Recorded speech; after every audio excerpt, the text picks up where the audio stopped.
Okay, good morning everybody to today's licensing hearing panel. Can I do agenda item 1 first of all? It's the election of the chairperson, please.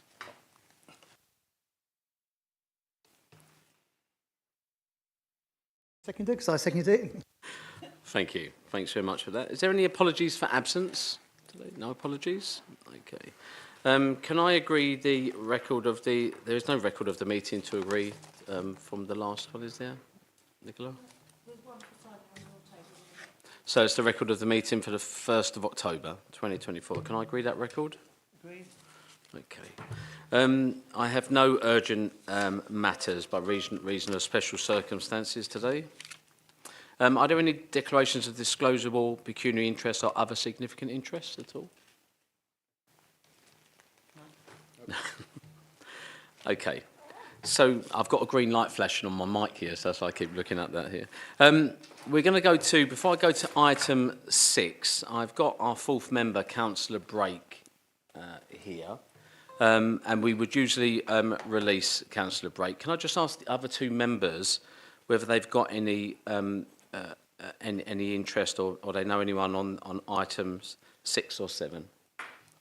No. Okay. Okay, Councillor Brake, so we can release you as well. Thank you very much for that. I now move on to item 6, which is the application for the new premises licence at Tobis Foods in Railway Street in Chatham. Nicola, I understand we've got an apologies from, but because the applicant, yep. Yes, the applicant's unable to attend because their wife is not very well. Okay, so I'm asking members to consider an adjournment to the 31st of October. Is that agreed with members? Agreed. Yep. And hopefully that'd be okay with those attending as well. So we're going with the 31st of October at 9:30 again. Okay, that's agreed, members. So now we will adjourn. We will stop the meeting until our next item on the agenda. Thanks very much. Thank you.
Okay, welcome back everybody. We're here obviously to hear item 7, which is the application for a new premises licence at 382 to 386 High Street, Rochester.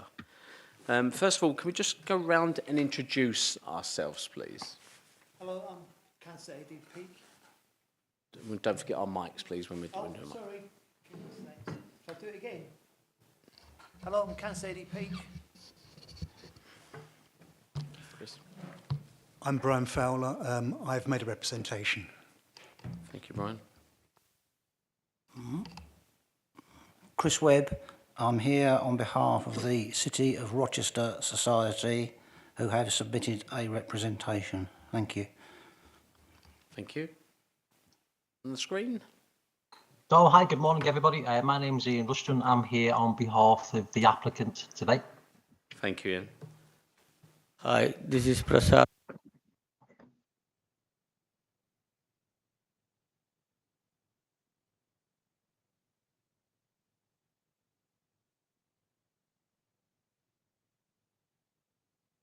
Do you want to just introduce yourself again? You just turn the button on and then turn it off. And Hi, this is Prasad Ratnam, behalf of TD Cluster Limited. Good morning, I'm Katie Honeywood, Licensing Officer. Vicky Nutley, Legal Advisor to the panel. Nicola Couchman, Democratic Services. Councillor Parry Kemp, I'm the Conservative member representing Rainham South West Ward and a member of this committee. Thank you. And obviously, I'm Councillor Dan MacDonald. I'm the chair of this committee. Can I just check that the applicant and the agent, Ian, you've got all your papers, you've got everything you need. You did get the full packs. Yep. Yes, thank you, Chair. Okay, thank you. Okay, I'm going over to Kate. Excuse me, Chairman. Sorry. Sorry to interrupt. Just for ease of following what's going on, is it possible for us, when I say us, whoever's here, to have a paper copy of the agenda in front of us? It's just sometimes it makes it a bit easier. Certainly, we can do that for you, Yeah, that's much Chris. And what I'll ask Nicola maybe to open it to the point where the plan, the programme I'm following down, so you'll know who's going next.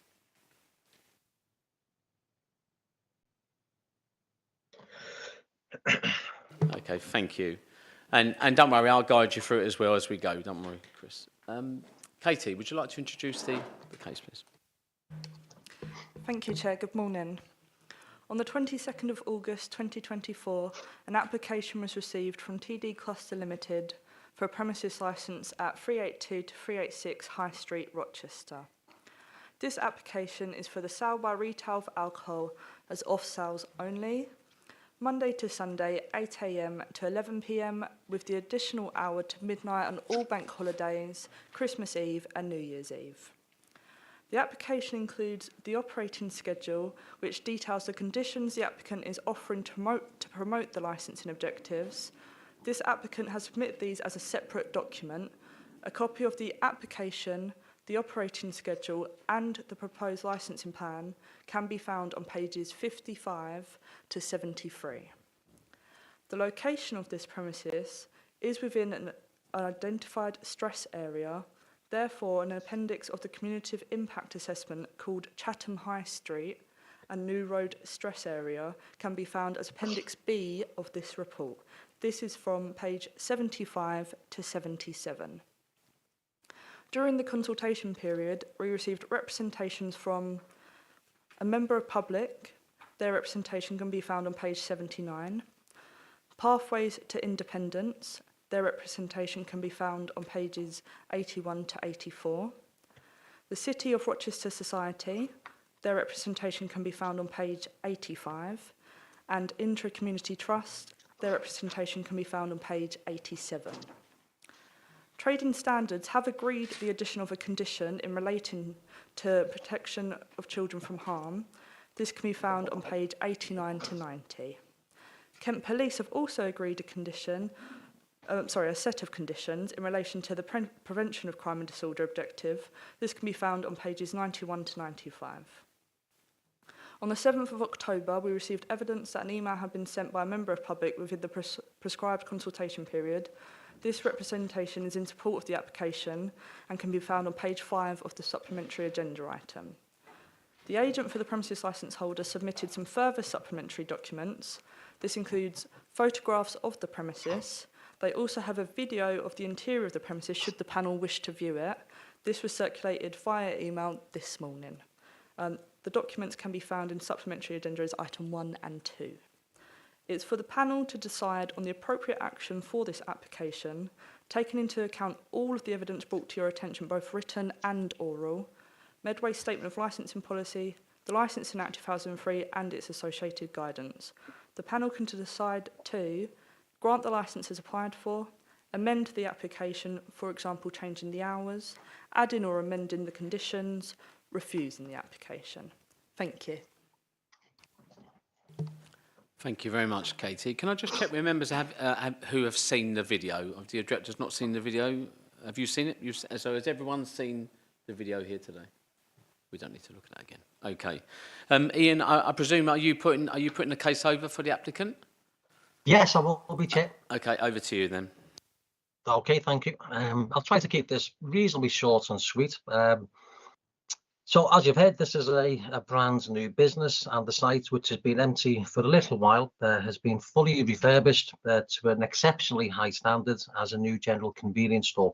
The applicant, Prasad, has taken out a lease for 15 years, so he's fully committed to the business and to the local area. He's invested a significant amount, approaching £175,000 to get the site ready to open. And as I said, clearly there's a commitment to this business and to the area. So the new shop will sell a wide range of goods, everything that you'd expect to see from a general convenience store, such as your day-to-day groceries, dairy goods, magazines, snacks, sweets, frozen goods, household goods, soft drinks, cigarettes, lottery tickets, etc. So the proposed alcohol sales would just be a part of the overall business to complete and improve the convenience service. Alcohol, just a small part of the business, an important part, around 10 to 15% of floor space we anticipate roughly will be from alcohol. So clearly this is not going to be a shop that just wants to sell lots of alcohol and lots of alcohol cheaply. It's truly a new business, a convenience store. In terms of alcohol, there will be a selection of beers and wines towards the rear of the shop, away from the entrance, and then spirits and other more expensive items will, of course, be kept behind the counter. And the shop is going to operate under the popular Cost Cutter branding, a national brand, and we've submitted an email from the area manager just to confirm that. So again, they'll have the support and the backing of a large brand in the UK. So just a little bit about the applicant, Prasad. He has over 14 years experience of working in retail, including shops selling alcohol, working in various towns and cities such as Sheffield, Stoke and London. He's had a personal license for just under 14 years. He has a exemplary record, a clean record. There's no convictions or problems with any of the authorities, such as underage sales. So obviously, when a new application is submitted, the police check into an applicant's background, and they have no issues at all with Prasad as an applicant and as a DPS. So Prasad will be working in the shop on a full-time basis and would have the day-to-day control of the shop and authorising alcohol sales as the DPS for this application. He plans on employing 4 or 5 staff, covering the various different shifts that the shop will be open, and there'll always be enough staff on duty, especially at the busier times, such as the weekends and the early into the evenings, when there'd usually be 2 members of staff on duty. Prasad, as an experienced retailer, he knows the importance of having good staff in place, and obviously he wants to protect the business, promote the licensing objectives, and also prevent matters such as shoplifting and people hanging around the shop. It's not good for the community, and it's not good for his business either. Prasad would also be legally responsible for all purchases of alcohol and other items such as cigarettes and vapes, all of course from genuine supplies via cost cutter. Chair, we say Prasad as an applicant and as a DPS is more than able to run this shop well with a premises licence today. So in terms of the licence application, we put forward what we believe is a comprehensive set of licence conditions to promote the licensing objectives. So the conditions have had regard to the stress area, its location, and to your statements of licensing policy. So I won't go through each and every condition in detail. You've got them in your bundle. It's on the application, but I'll highlight just a couple of maybe the important matters today. So the CCTV system is proposed, and that will cover the whole of the inside space and the area outside the shop. There will be 16 cameras covering the shop, including 4 cameras outside the premises. So a full coverage CCTV. Images will be made available to the police and to the council upon request. The shop will use the Challenge 25 underage policy to prevent any underage sales. We've committed to regular staff training. The training will cover all matters relating to alcohol sales, such as how to make a refusal, Challenge 25, how to deal with proxy sales, dealing with customers, and general conflict management. It will also cover the sale, the legitimate sale of vapes and cigarettes. There'll be regular litter picks outside the shop. The shop is committed not to sell any single cans. The shop won't sell any stronger beers, lagers or ciders over 6.5%. That condition has been agreed with the police. 6.5% is the nationally recognised figure for the stronger beer in terms of the reducing the strength schemes around the UK. But if the panel felt that 5.5% was more suitable today, then Prasad will be willing to agree to that condition. Again, we'll put that, for the members to make a decision on that.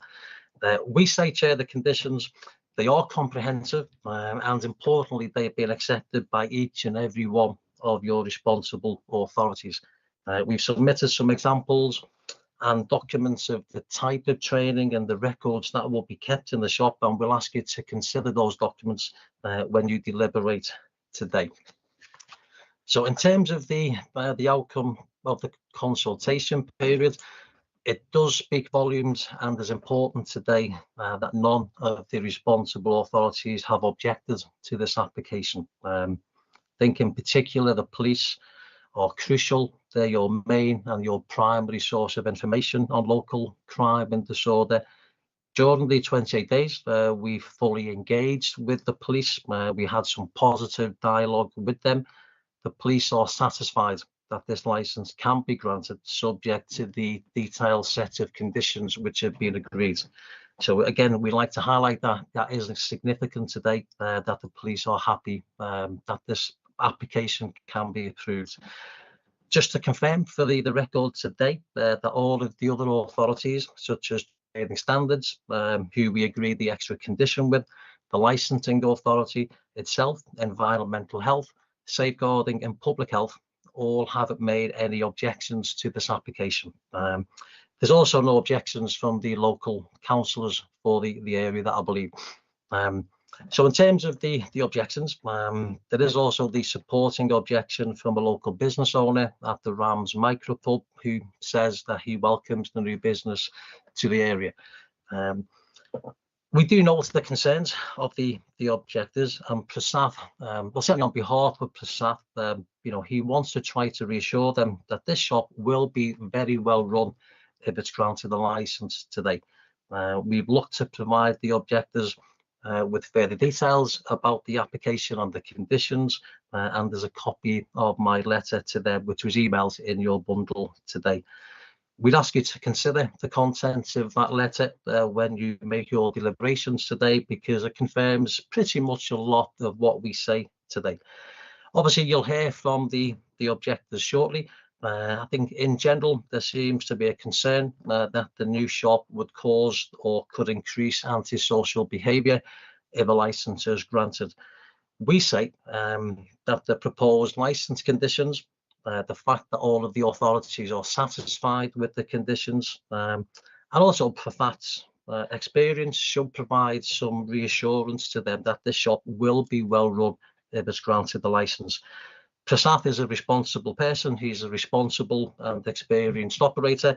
He'll do everything that he can within his control to prevent any problems from arising from the very, very beginning.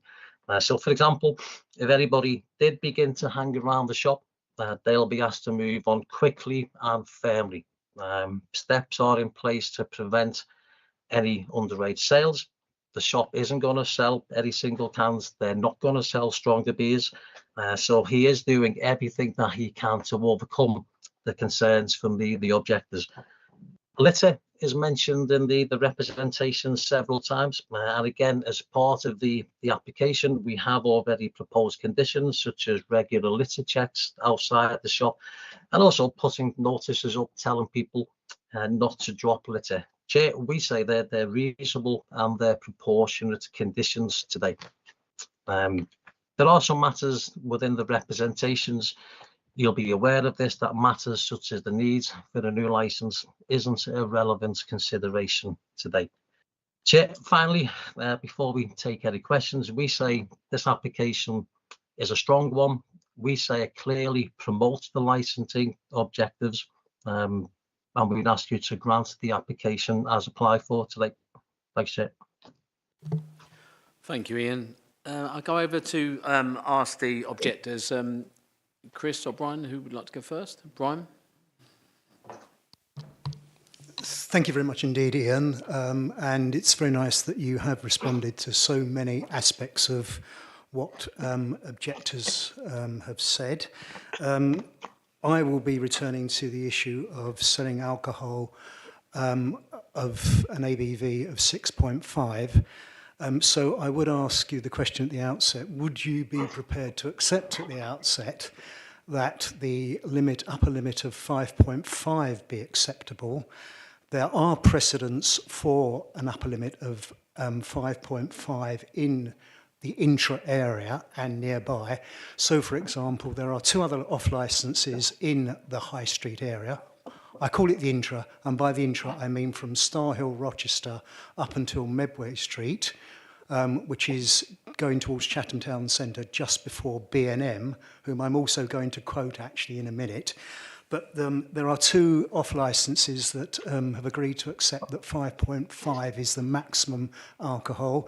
B&M have also accepted that, and they accepted it as a result of a decision that was made on the 31st of October 2017 by this panel that 5.5 the upper limit.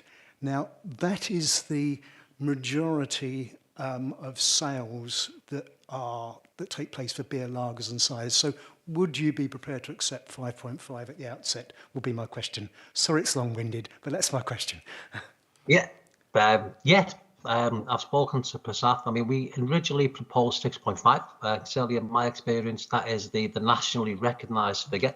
But based upon the feedback from the objectors, looking at the council policy, Prasad has already, as I've said in my presentation, he's agreeable to a condition that no beers, lagers or ciders above 5.5. So the answer is yes, he's happy to do that. Thank you.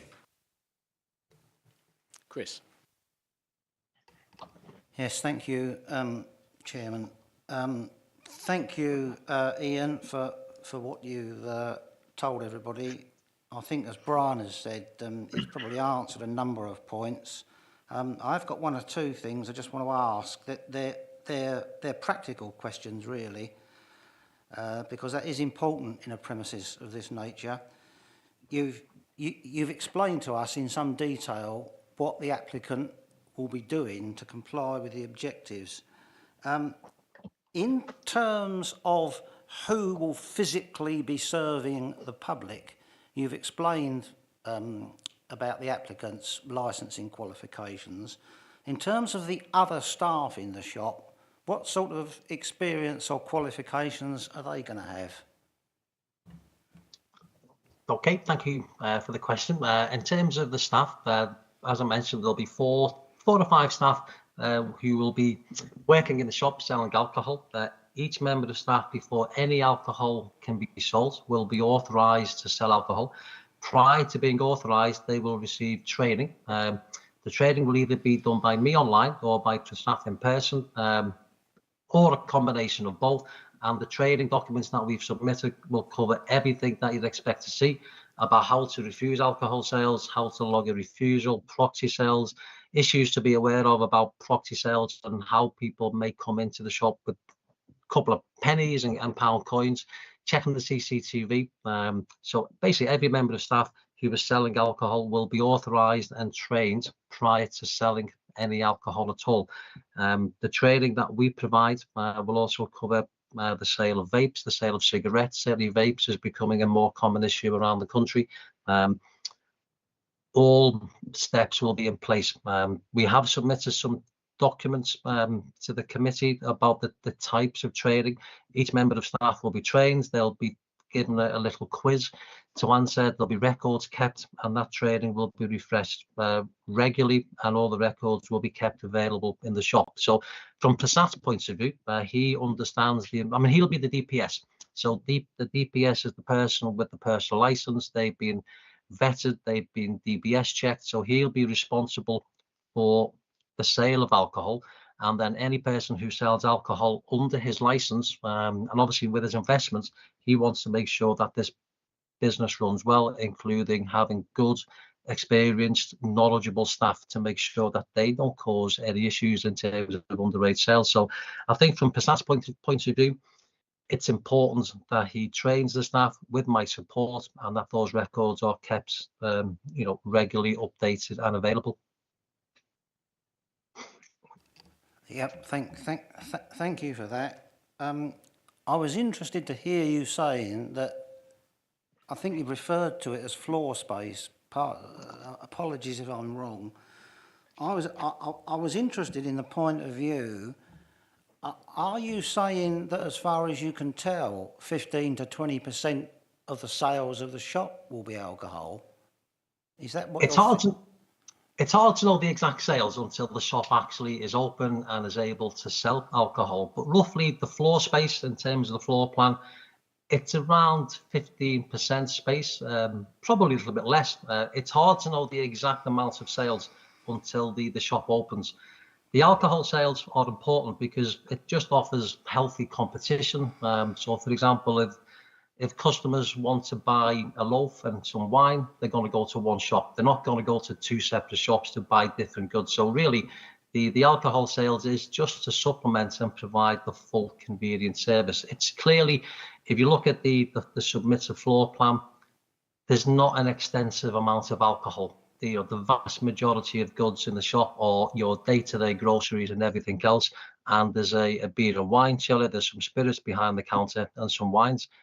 So 10 to 15% is an approximate figure. Sales-wise, you're not going to know that until maybe 6 months down the line. But it's only a percentage of the business. It's not a significant part. Okay, thanks for that. Just following on from that, because sometimes difficulties in licensed premises can be caused by the promotion of and sale of, I'll put it very bluntly, cheap alcohol. What's your thoughts on that? I mean, there's minimum pricing in the UK, so all alcohol can be sold at legitimate levels. So the minimum pricing makes it clear what is classed as the right price. So a business like Prasat, with the investment, they'll be buying their alcohol via cost cutter from the genuine suppliers, will have minimum pricing. So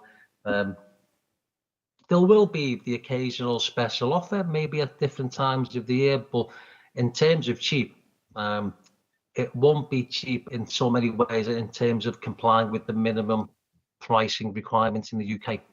So it'll be sold at a reasonable price, but obviously the business is also there to make a profit, Yep, okay, thanks very much. Just a couple of other things. You made mention of, and it's obviously a concern to everybody, because a number of people have raised this issue of the litter that can be created. And quite correctly, you've said that there will be provision for bins and there'll be regular checks. But would you accept the fact that if people in particular are buying cans, they quite often will wander off down the street and can dump the can 3/4 of a mile away?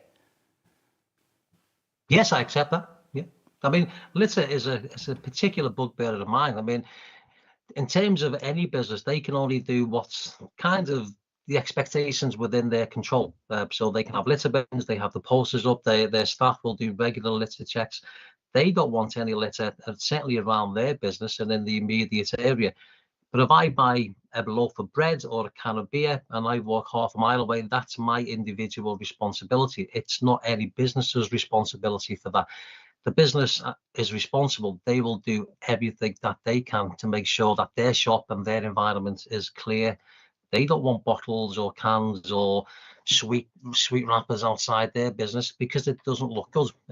They with the investments, and if you've seen the video and the photographs, they want their business to be, professional, and that includes making it clear and tidy at all times. Okay, thanks, Rian. My last question is, and I'm going to say a little bit more about this when we get to where the objectors can make their individual points, but in terms of the quite lengthy hours that you've applied for to sell alcohol, would you not say that that in itself has got the potential to lead to more crime and disorder? No, I think the hours, the shop will open between the times that we've applied for. So the application is to be able to have the facility to sell alcohol during those times. I mean, in terms of the potential, I suppose you could say that there's a potential for every single licensed business in the UK to lead to some problems. But it's about the steps and the measures that are taken by a responsible operator, which is how you overcome that potential.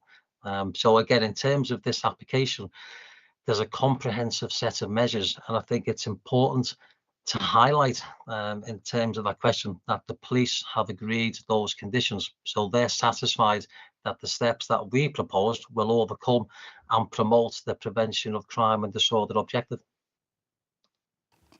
Thanks very much for answering all that, Ian. Much appreciated. Thank you, Chair. No problem. Thank you, Chris. Members. Ryan. Am I permitted to have a supplementary question Yep. based on that answer, actually, which will save perhaps time later on, but I'll make a question now, actually, as opposed to making the point later, although with regards to the chair, I can do it again if you wish. Regarding the hours, and I take your point that you have actually stated a lot of measures, actually, where you are going to meet the likely difficulties that could be encountered. So thank you very much for that. I should say that as a visitor to the intro, who spends a lot of money there, who drinks beer there, we do welcome your business to the area and we wish you every success. But as regards the hour, would you be prepared to concede at the outset that it might be better if you cease to sell alcohol at 10 p.m. rather than your trading hours of 11 p.m? Now, the reason why I say that is I'm very well aware that there are other off-licences in the intra area, and certainly one nearby sells alcohol from 8 to 10 o'clock from Sunday to Wednesday, and 8 to 11 o'clock on Thursday to Saturday. Now, I appreciate that when it comes to small business or any business, you compete in various ways you can, and offering goods for sale at different times to others is a legitimate way of competing as a business. But I would suggest, actually, that if you do, for example, opt to not sell alcohol from 10 p.m, you will be more in line with certainly at least two other off-licences in the area. So, for example, B&M, which is very nearby, that closes at 9 p.m, and I've already cited the case of another off-licence that sells alcohol up until 10 o'clock on 4 nights a week and 11 o'clock on the other. So a question I would say is, would you be prepared to concede that 10 p.m. could be a good cut-off point? And can I also, the other question I would ask is, can those hours of 8 to 10 p.m. be constant 365 days of the year, because I do find it a bit perverse that you ask for extended hours on bank holidays, Christmas Eve and New Year's Eve. I just feel that that sort of statement might incline people to say, oh, I can go to that place to buy alcohol at these particular late hours. So that's a question. I'll raise that now to save time, but I ask you to consider that, if you will, please. Yeah, of course. I mean, obviously each case, each application must be considered on its own merits. The business plan for this property or for this business, or the hours that have been applied for, the measures that we're taking, we say will promote the licensing objectives up to 9 p.m, up till 10 p.m, and up to 11 p.m, and the extended hours on bank holidays. Bank holidays and Christmas times, I think there's more of an expectation that some premises can operate a little bit later, just at that time of the year, Christmas time, for example. So, in answer to the question, I mean, the application that we proposed is, we're not looking to amend that any further in terms of the hours today. The instructions are as applied for, but I think if you are satisfied, for example, that the license could be up until 10 p.m. and promote the licensing objectives, we'd say, based upon discussions with the police, with trading standards, looking at all the other authorities, the application will also promote the licensing objectives after 10 p.m. Until 11 p.m. 8 to 11 p.m. nationally is kind of seen as a standard opening hours for many shops and businesses, and Prasat's experience is until 11 p.m. The extra hour is only on an isolated number of days at certain parts of the year. We would say that's a reasonable application.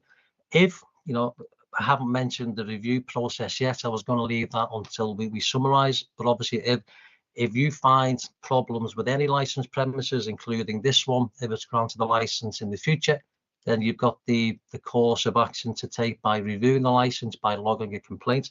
But I think until the shop opens, hopefully granted a licence today, all this is kind of a little bit speculative as to what may happen. We say let the shop open, hopefully granted a licence today with the proposed hours, and then if you do see any evidence of a problem, then there's a course of action that you can take. Thank you, Ian. Members. Councillor Peake. I know it's maybe a bit of a strange question because I don't think it's normal in retail, but has the applicant ever received any training in being able to deal with people displaying antisocial behaviour?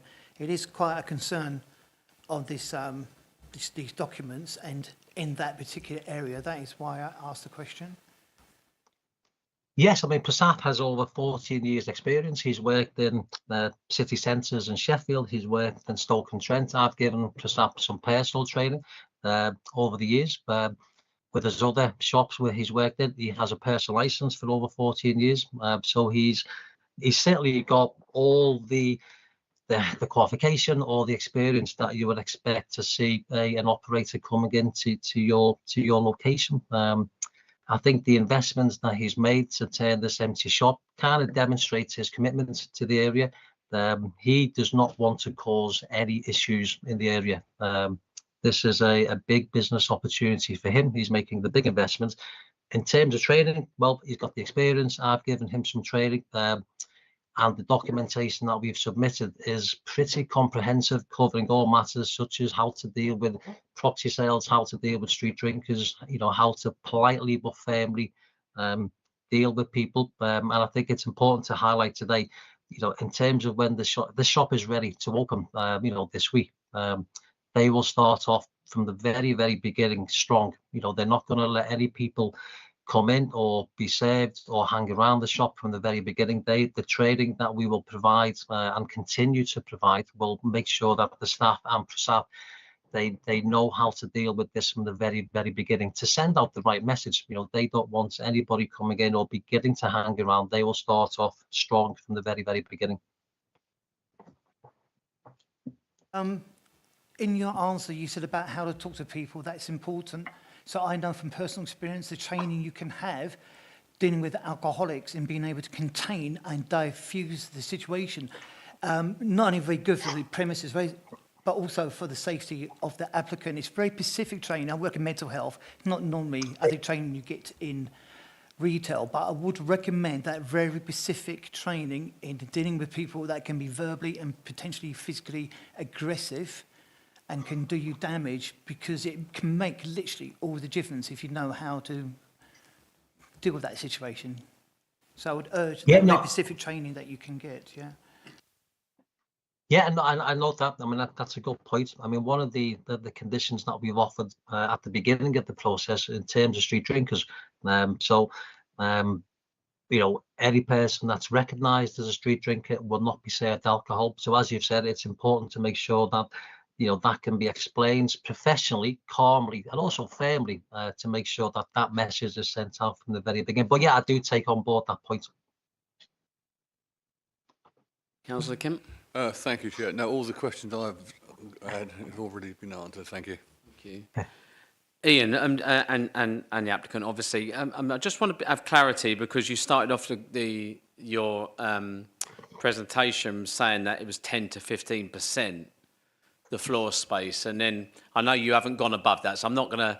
You went up to 15 then, so I want to be clear that from a business model point of view, because obviously the applicants had a successful business, that is the amount of floor space that is proven to be a successful business model with the other items you're selling. Is that correct? Because there's no chance. Yeah. There's no chance of that going up to 40%, 50%, etc.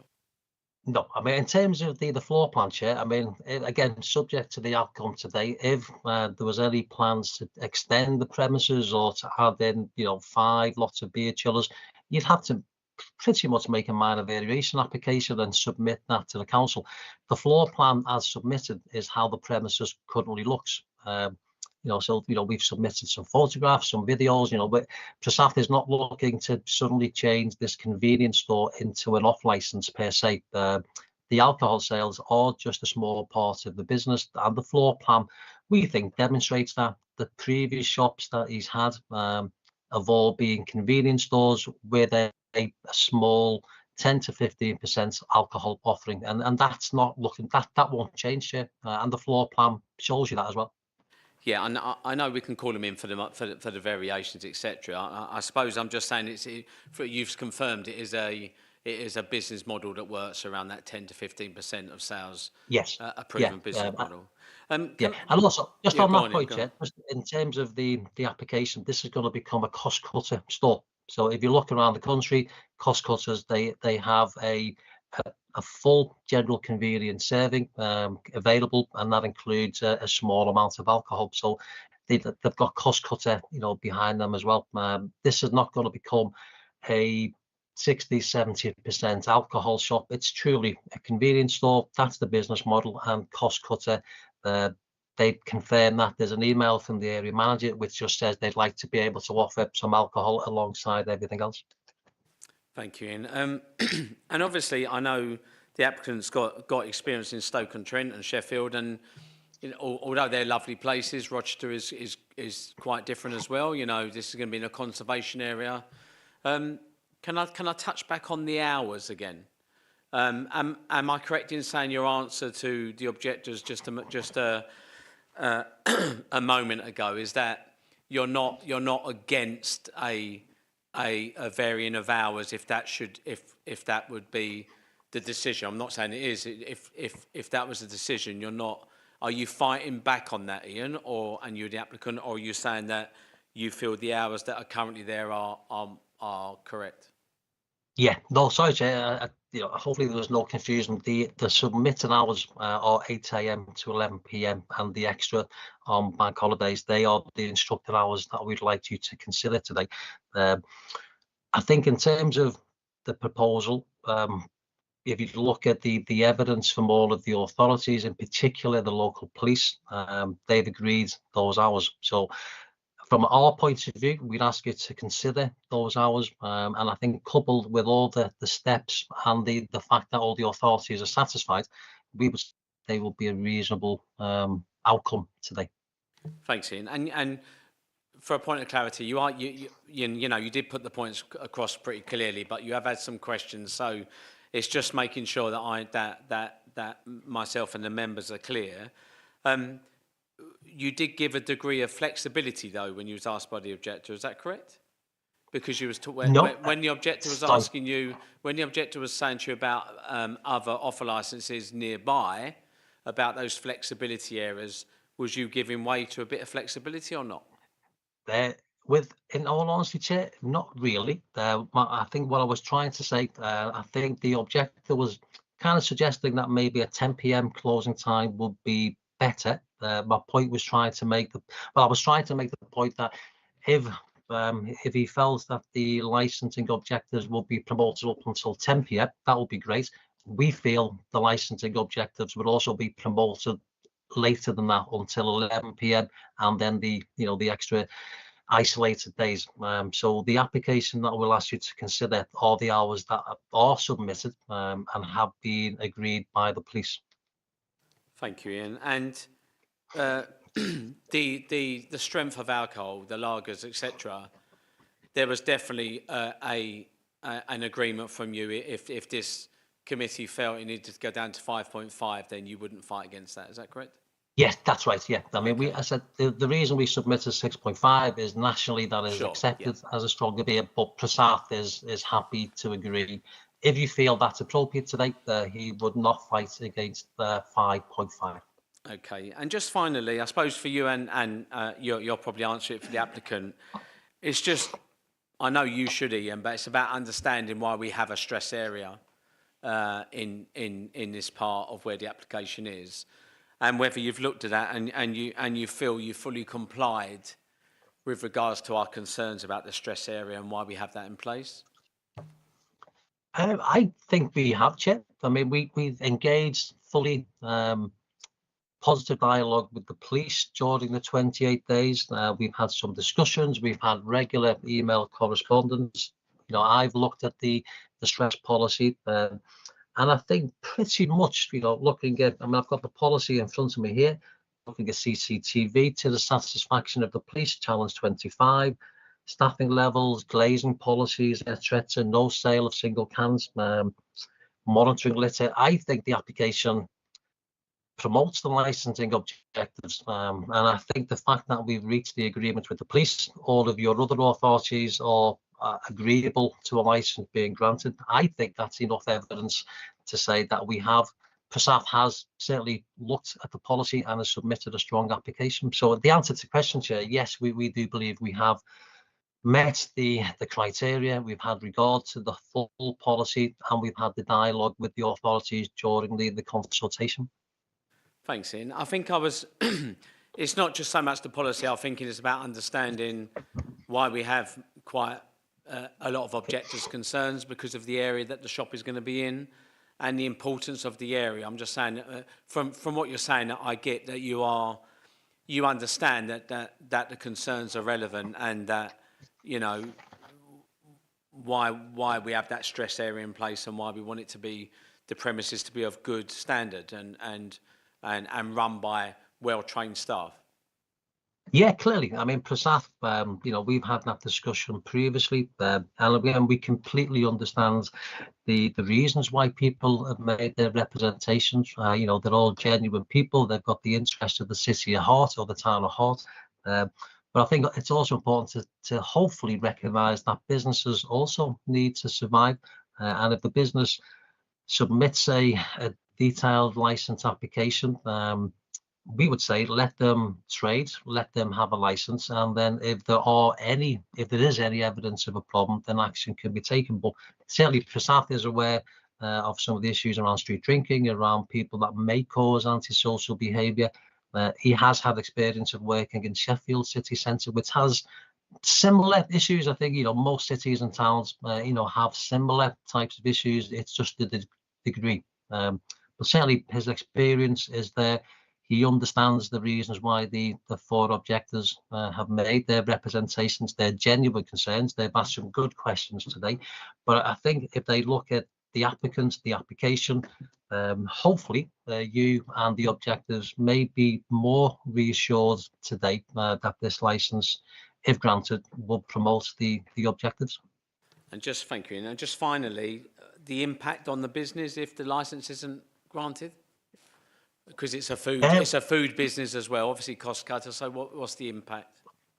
It's a significant impact. As I said before, the alcohol sales per se, they're not, they're crucial only because the customers that come into any convenience store, if they want to buy 3, 4, 5 items, they'll go to one shop to purchase. So if I want to go and buy a loaf of bread, some groceries and a bottle of wine or a 4-pack of beer, I will go to one shop. I'm not going to go to 2. So if the shop can't sell alcohol, it will have a significant impact because customers that want to buy the basket of goods, including a wide variety, won't have the option to buy some alcohol. So it would have a significant impact on the business. Yeah, I mean, it would be, yeah, from a cost cutter point of view, all their shops sell a little bit of alcohol, and that's all this shop wants to do. So it would be important for this business to have a license today. Thanks, Ian. Okay, I'm going to go over to the objectors now to put their case across. Chris, I'm going to go with you first. Yeah, thank you, Chair. I'll say at the outset that Ian has presented a very full explanation of the application, and some of the points, I think, have been addressed.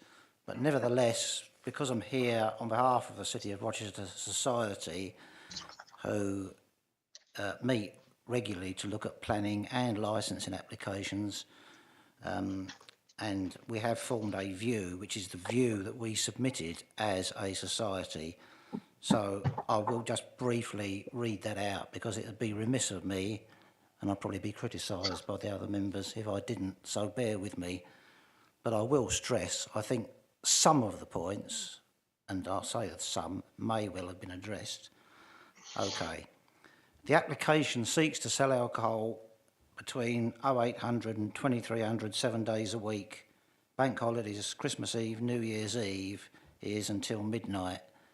Now, we have formed a view overall, in the interest of the area, that those hours are excessive. It's a residential conservation area, which is important, and it does already suffer from a number of alcohol-related issues, specifically. I think one of our concerns is that another outlet definitely has the potential to increase crime and disorder. And as has been referred to several times, this is within what is regarded as a stress area. Just as an example, as we've said, there was an appalling incident at St Bart's Chapel, very close by, where there was a break-in and criminal damage. I'm not necessarily saying that's attributable to somebody buying alcohol from the off licences, but to add to that potential, I think is a real issue. What is also an interesting scenario, and we have included this, and if you do walk along that area at certain times of the day, simply because of its location and its location to other schools, and I've heard what the applicant has said about protection of children from harm, but some of those roads in and around are well used as a link to get up or across to various schools. Again, heard what's said about what's in place, but particularly older teenage children still at school, it's happened since time immemorial. There is always potential for them to put it in basic terms, try it on. But I do accept what has been said about the measures in place. I think another issue is, because we have mentioned, yeah, it's a mixture of businesses, but there are a reasonable number there of individual residential properties. And you can't get away from the fact, this is picking up what's been said about hours, later in the evening, there is again potential for increased noise nuisance. So I think that, in connection with the licensing objectives, is also an important issue. The other point, which again you can find with some licensed premises, and Councillor Peake partially picked up this point, it can encourage, I'll put it in quotes, offenders, close quotes, to gather in and around the premises. Again, I've heard what's said with a view to trying to stop it, but it was highlighted to a degree by Councillor Peake. So it's, again, it is an issue. It is an issue. And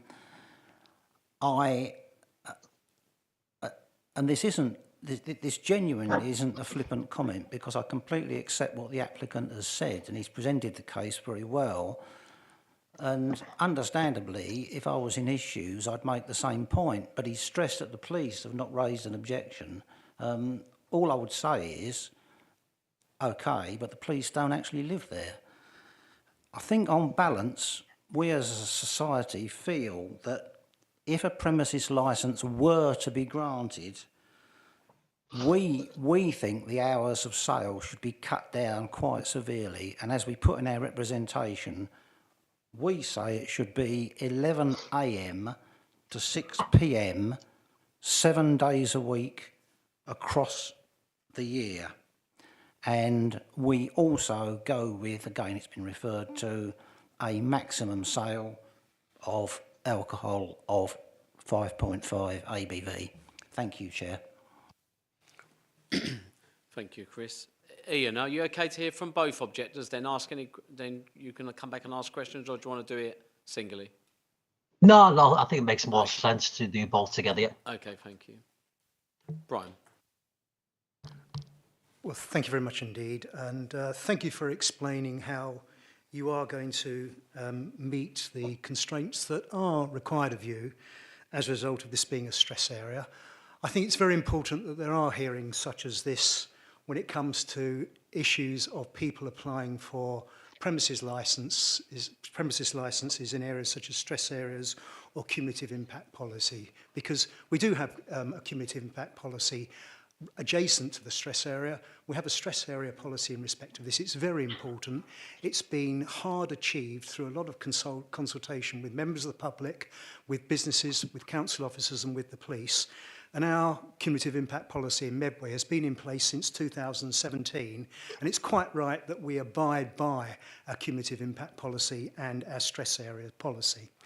Now, thank you very much indeed for saying what you've said about ABV.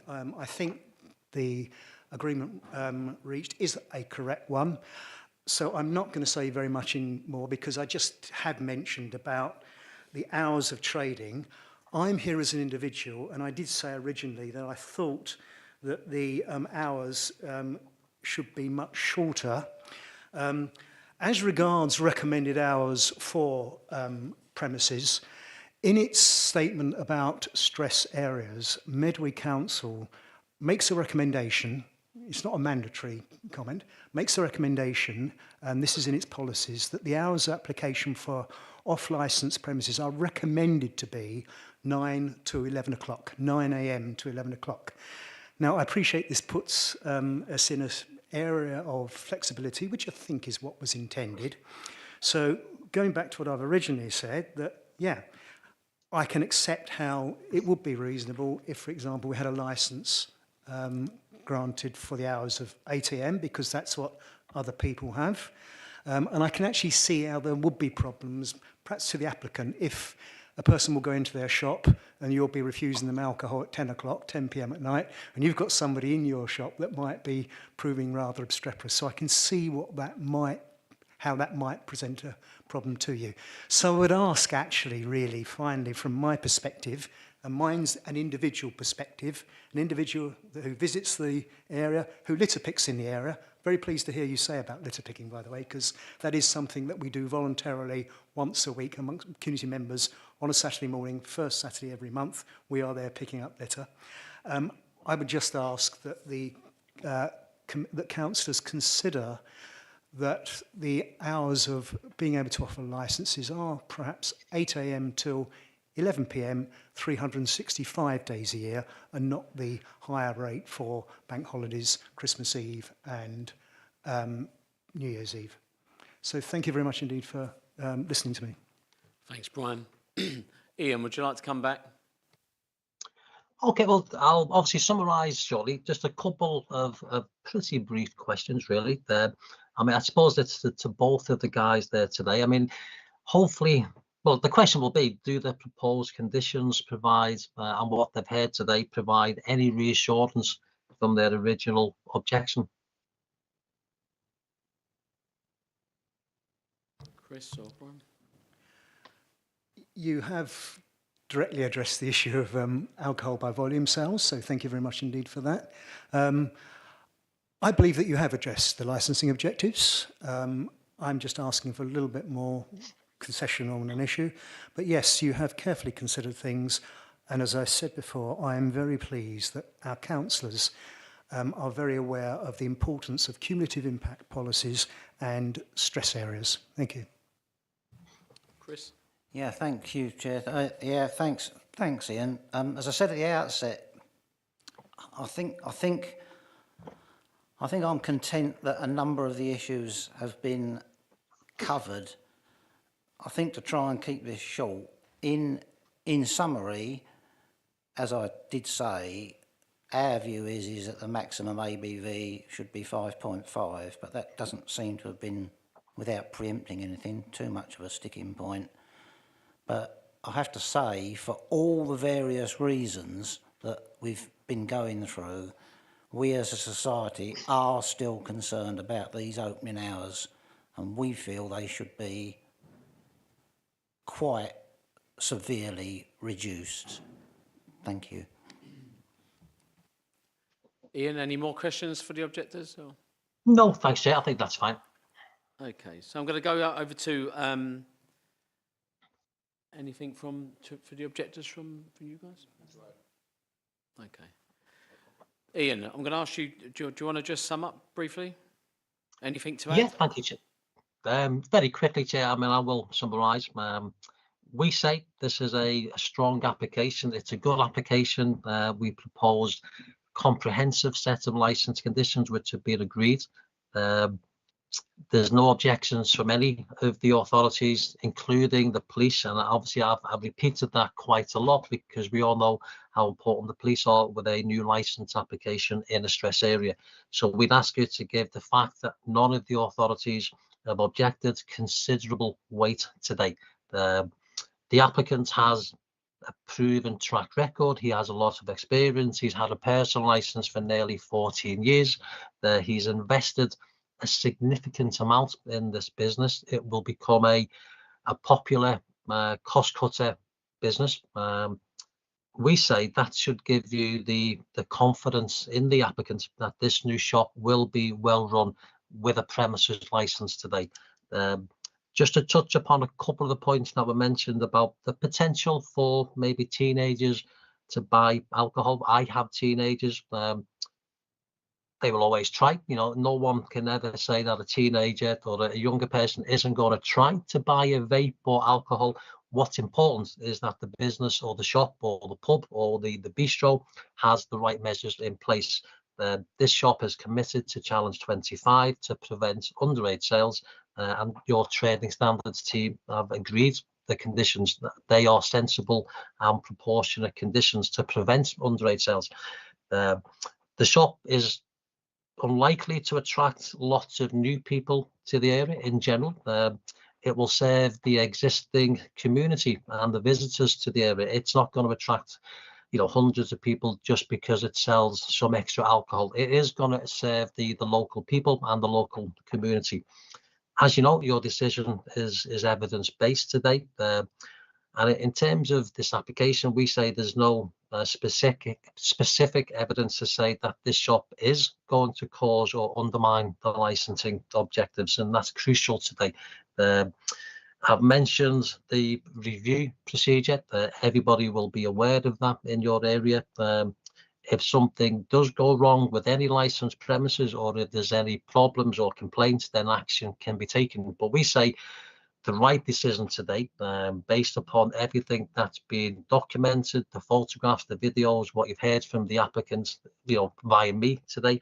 We say that the licence should be granted. The instructions from Prasad is that the business model via Cuscotta is 8 to 11 p.m, 7 days a week. We say that's a reasonable request. There's other premises in the area selling alcohol at those times. Again, with respect to the objectors, there are different times that are being proposed. One objector says 6 p.m, one objector says 9 p.m. So I think it is quite speculative as to what the sensible hours should be. But we say, based upon the application, the fact that the police have agreed the hours, the submitted hours that we'd ask you to consider today are as originally applied for. We say the application does promote the licensing objectives, so we'd ask you to approve this license today. We thank you for your time today. Thank you, Ian. Anything in summary from Chris, just quickly summary? Yeah, the only other thing I'd say, Chairman, is from experience, to try and put it in a nutshell, and I accept what the applicant has said about the review process, but it's better to get it right, correct, at the beginning. Thank you. Thanks, Chris. Anything to add, Brian? Okay, thank you. Thank you, Ian. Thank you, everybody. Can I ask, we will be making a decision this morning, so can I ask everyone to leave the room apart from obviously us members and the legal officer and the democratic service officer, please? Thank you.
Okay, I'd like to thank the applicant and obviously Ian and especially the objectors for coming today and giving your time.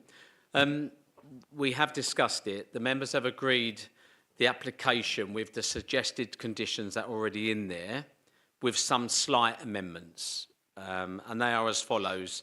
The amendments are it's going to be 9 a.m. to 11 p.m, not 8 a.m. And we feel that was because of to miss that traffic with the kids in the morning. However, for Ian, for you to, and you'll get this in letter form, your bank holidays until late, the same as what you've put in your application, but with a 9 a.m. start still, not an 8 a.m. on the bank holidays, okay? So that's the difference there, is just that 1 hour in the morning that we've changed, mainly because of the stress policy and the SIP policy that we like to follow to give it following that policy. The only other one is the ABV, which you won't come to no surprise. We have said that we want it brought down from 6.5 down to 5.5. Apart from that, we're agreeing your licence. Apart from those slight amendments, Ian, is that clear for you? Is that okay? Yes, it's clear. Yeah, yes, it's clear. It's clear. Yeah. Okay. Okay, thank you very much for all your time. We wish you luck in your new business, and thank you to the objectors as well. Even though we've got Ian there with a Liverpool thing in the back, you're lucky to be on the screen. Oh, yeah. But Why is that? in Medway and Gillingham, you're very lucky. Okay, thank you very much for your time. Thank you, everyone. Thank you. Thanks, sir. Thanks for your time. Thank you. Take care. Bye-bye. Thank you.